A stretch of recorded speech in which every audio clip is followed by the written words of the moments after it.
Bonjour, je suis Didier Mazier. Je vais partager avec vous, non pas une astuce, mais une petite manipulation que j'ai effectuée et qui permet de corriger un petit problème qu'on a dans Photoshop. Lorsque vous créez une sélection et puis que vous apercevez que cette sélection n'est pas très bien faite, parce que l'idée générale est là, mais vous voulez par exemple ici supprimer le réverbère à gauche et inclure le haut du bâtiment. Pour modifier cette sélection, vous n'avez aucun raccourci clavier. Vous êtes obligé d'aller dans le menu sélection et de descendre à transformer la sélection.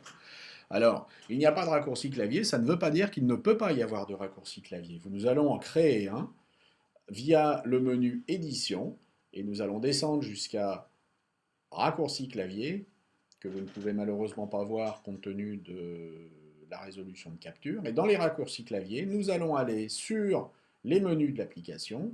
Nous pourrions aller sur les menus de panneau ou les outils, mais ce sont les menus de l'application, c'est-à-dire les menus de Photoshop qui nous intéressent. Et dans ces menus, bien, le menu sélection nous intéresse tout particulièrement. Et dans ce menu sélection, nous intéresse également tout particulièrement transformer la sélection. Nous allons ajouter ici un raccourci clavier.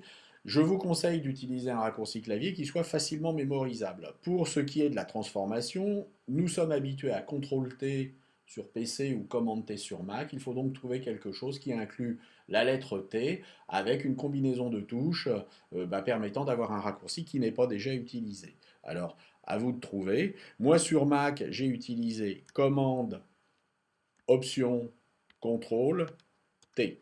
Ça paraît compliqué, mais en fait, il s'agit des trois doigts de la main gauche qui sont appliqués juste à gauche de la barre d'espace, et c'est extrêmement facile à faire. Une fois que ça c'est fait, bien, on pourrait enregistrer ces paramètres. Dans tout état de cause, il faut les accepter. Donc ici, on va les accepter. Pour l'instant, ils sont dans les paramètres par défaut de Photoshop. Ils n'ont pas été enregistrés. À la fermeture de Photoshop, je vais les perdre. Il faudrait donc les enregistrer. Alors vous constatez ici, par exemple, que j'ai un jeu de paramètres qui sont les paramètres de Didier, ce qui est normal puisque c'est mon prénom, dans lequel j'ai inclus un certain nombre de raccourcis clavier. Pour l'instant, nous allons voir ce qui se passe avec le paramètre que nous avons sélectionné en faisant OK. Et bien maintenant, si je fais commande, option, contrôle T, je peux modifier ma sélection.